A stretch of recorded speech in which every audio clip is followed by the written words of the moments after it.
Well, good morning, everybody. Thank you very, very much. Thank you very, very much for being here to help us celebrate and say thank you to what you've done. You guys being here touched me deeply. My father was a Korean vet. My grandfather served in World War I. My dad was a little bit older, so my dad was born in 26, and he was supposed to go to World War II, and my Uncle Vernon got killed. So do I need to speak a little bit louder? Are you here? Okay. I can't hear, so I'll try to do better.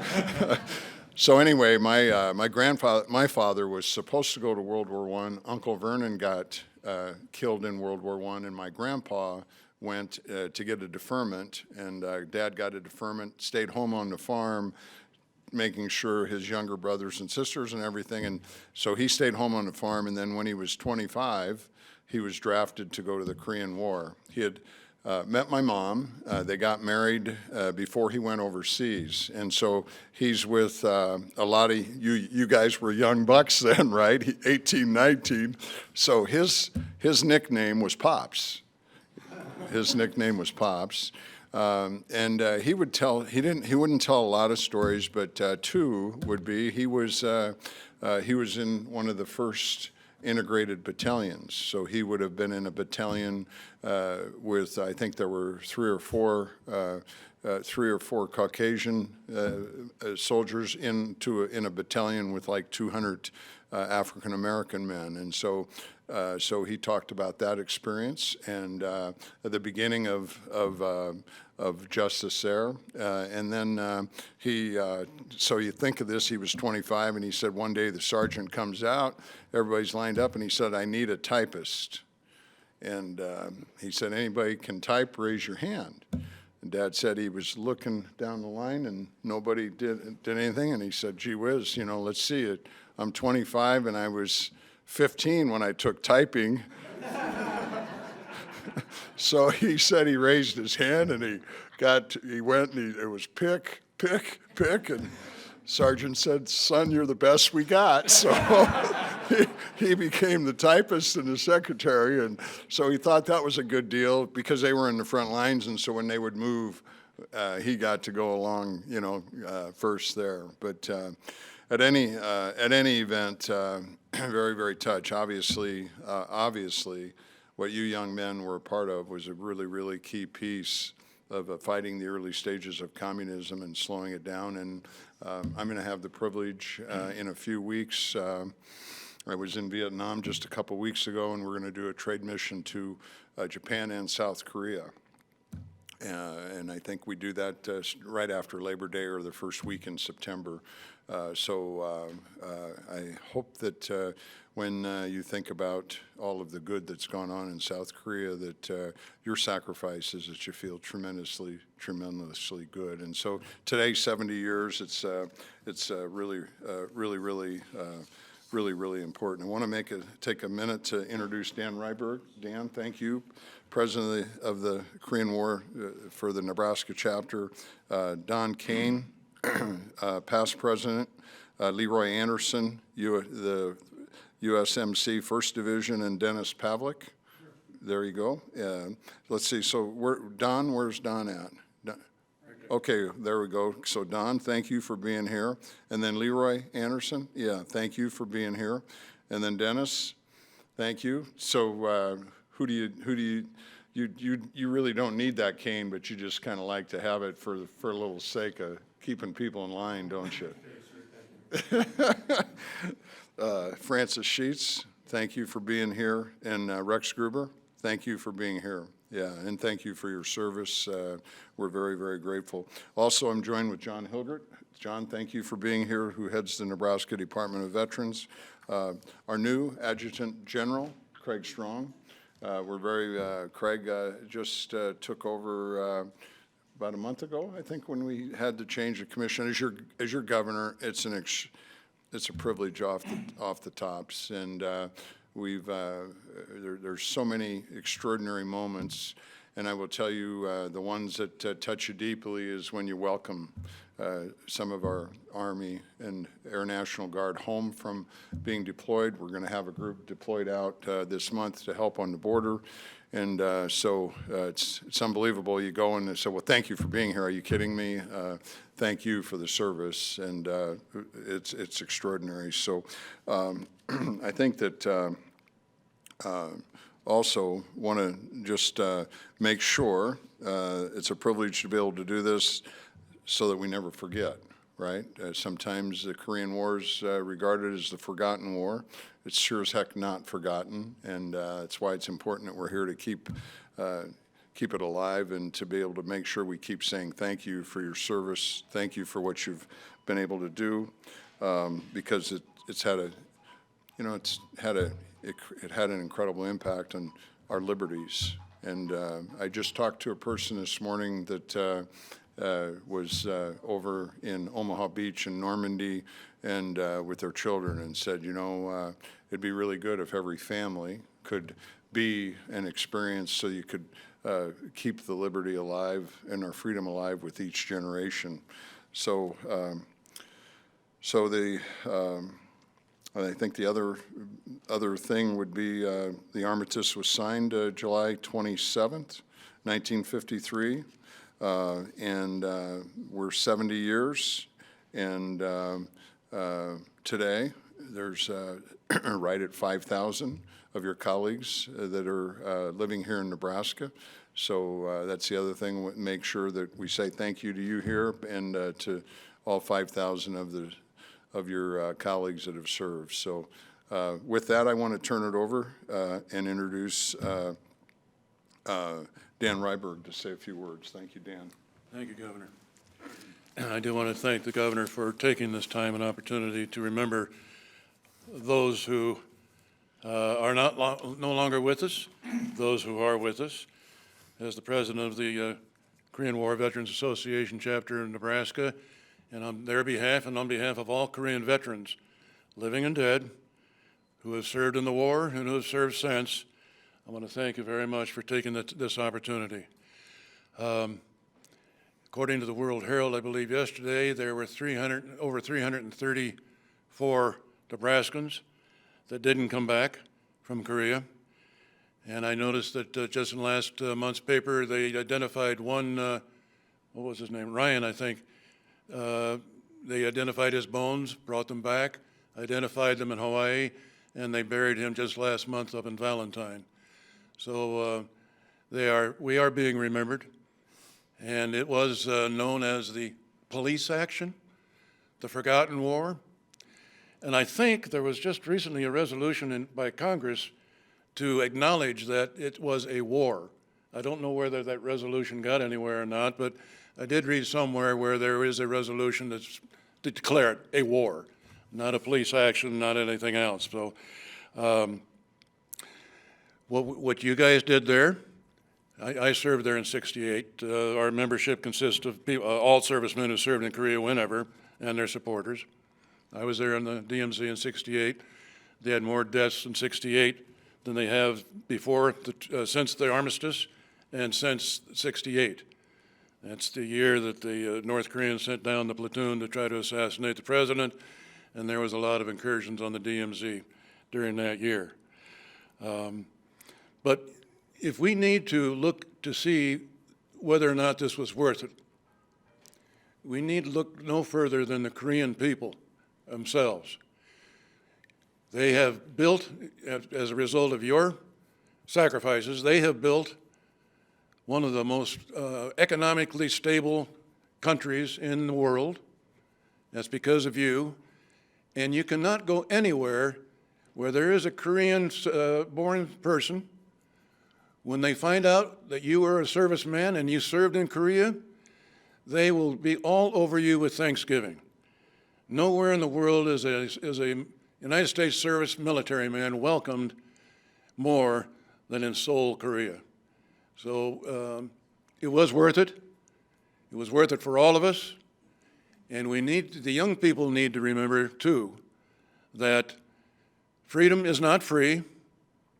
they haven't had to do a whole lot right now. The young people have been pretty safe. Haven't been drafted, haven't been this, but freedom is not free. So when the time comes to step up, I hope that the young people today will be like the young people back in 1950. Thank you very much, Governor. Thank you, Dan. Couldn't agree more, and I do think that, we're extraordinarily humble people, and maybe a lot of times don't like to tell, not comfortable telling the stories that are really, really close to your heart.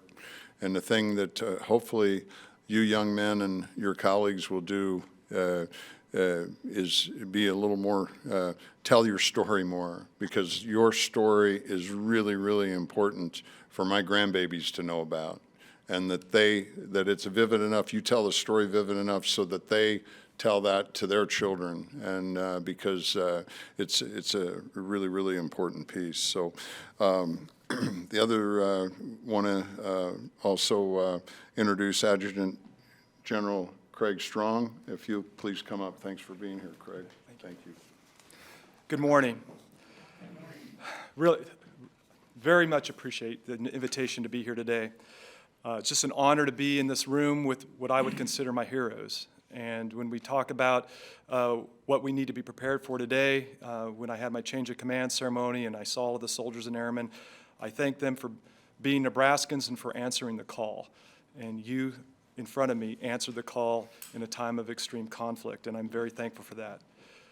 On a little levity note, though, coming in to the building today, someone asked if I was a reenactor from the Korean War, and I have to point out that the Army did go back. They went retro, and this is the uniform. It's the Eisenhower jacket, but it's this is an official Army uniform. The Army went back to its World War II Korean era of the brown, pinks, and greens. So we're back. What was old is new again. So it's a real deal. Okay. But as the governor mentioned, the Korean War is sometimes referred to as the forgotten war.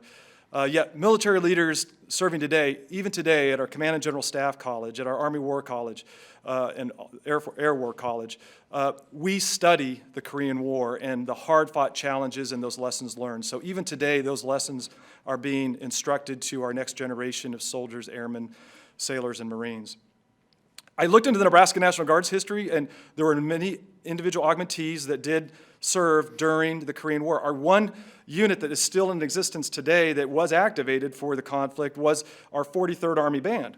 It was one of only 5 bands in the country that was activated for the conflict, and they rightfully serve with distinction. Their guidon still carries the campaign banners from Korea.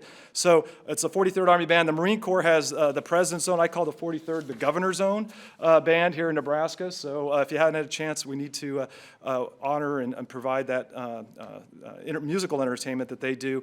We do get out in the communities. So, but the 43rd Army Band did have demonstrated service during the Korean War. There are over 6,000 Korean War veterans in Nebraska, as the governor mentioned, and this generation of veterans continue to inspire me personally.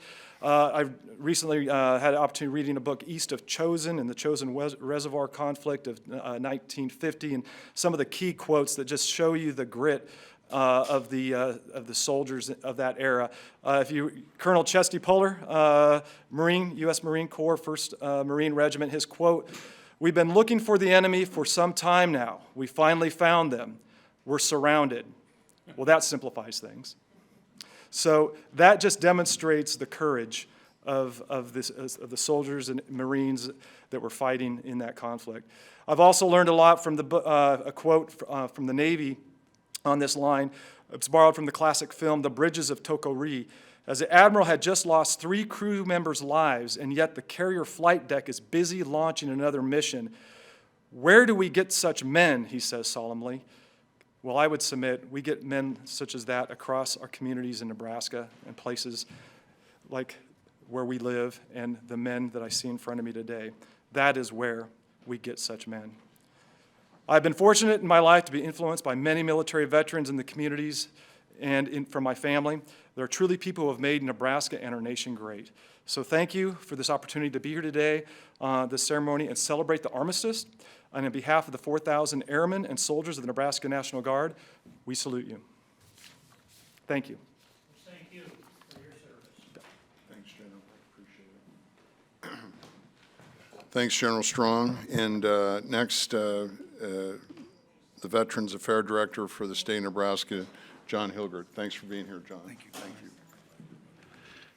You know, Dan, you said, you know, it's worth it, and it was worth it. I'm going to hopefully put a little exclamation point on that. America needs and has partners, and it's essential for its prosperity and its security.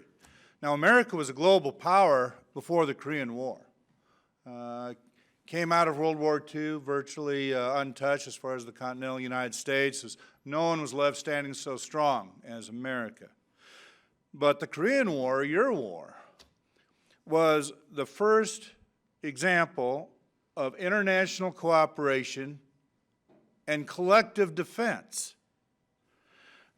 Some Americans weren't used to that concept or strategy. That's, I think, one of the reasons why it was called the Forgotten War. You still have some echoes of that today.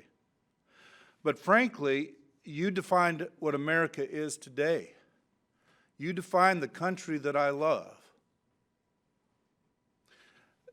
Immediately, the free world responded to aggression led by America. Immediately. There was no doubt.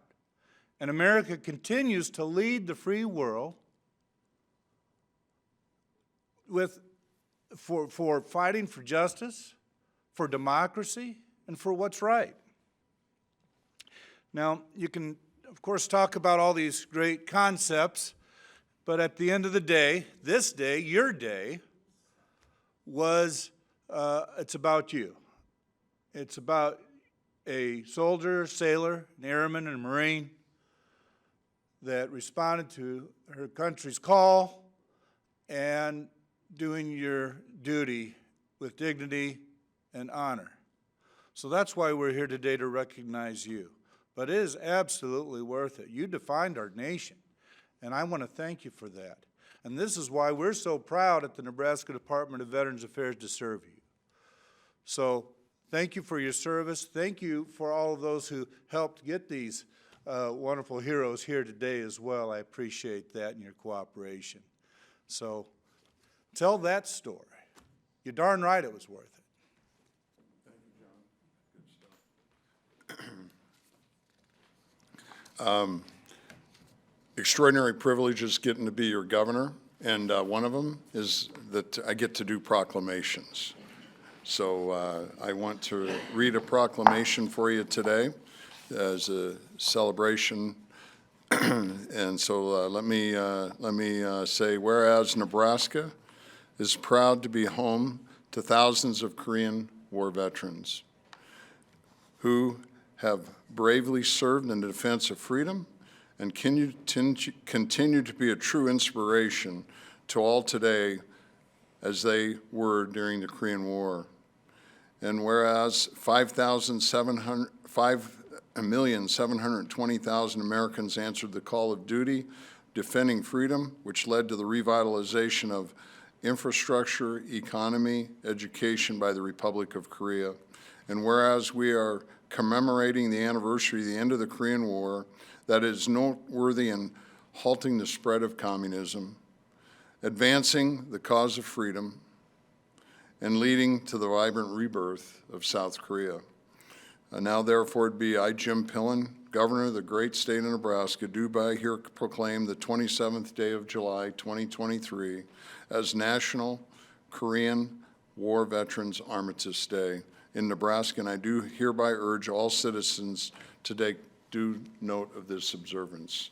Congratulations, and thank you very, very much.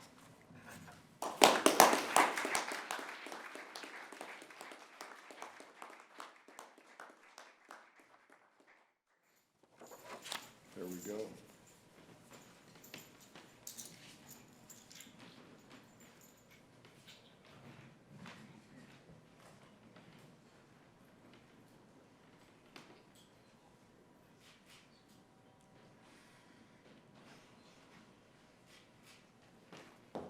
Okay. I'll let you take that, Joe.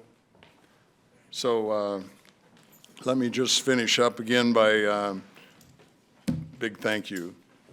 two words that we just don't use enough for your bravery and for your work and for what you've stood for. And it's just been an incredible honor and privilege to be able to recognize you today. And I want to thank your families as well for being able to have everybody here. So as we finish, I'm open to any questions. Yes? Could they have a picture with? Of course. Yeah, of course. We'll do a picture, of course. Yep, we sure will. We'll get, and yeah, we'll figure out how to do that here in a couple minutes. That would be perfect. We'll move this out of the way and we'll say. Oh, gosh, thank you. Let's see. There we go. Perfect, yeah, good.